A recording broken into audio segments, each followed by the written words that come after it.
तो मैं हरास नहीं हूँ इस चीज़ से कि हाँ कोई मुझे परेशान कर रहा है, और कौन परेशान कर रहा है और किसके इशारे पे होता है, सारी चीज़ें मुझे खुद ही पता चलती है। बट कोई नहीं, वो भी अपने भाई हैं, अच्छा है।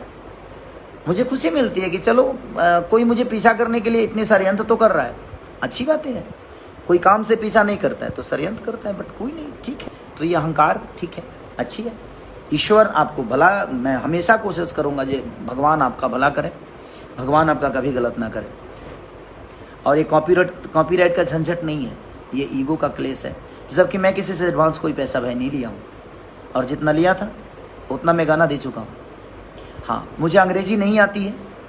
अब किसी ने विश्वास पे बोला कि भैया आपको लगता है कि मैं आपके साथ गलत करूँगा, तो भाई मुझे नहीं आती है या अंग्रेजी, तो भाई मैं बोला कि ठीक है भाई, इतना विश्वास एक दूसरे के साथ रहता है, आदमी उठता है बैठता है, और ठीक है एक ही जगह रहना है, तो कोई इतना आज तक किसी ने गलत नहीं किया, तो भाई ये भी हमारा भाई ही है, गलत नहीं करेंगे। बट ठीक है, वो अंग्रेजी में क्या चाहता, मुझे अब अफसोस होता है कि मैं पढ़ा क्यों नहीं, लेकिन क्या करें, गरीबी इतनी थी कि खाने के ठीक नहीं थे, तो हम पढ़ेंगे क्या।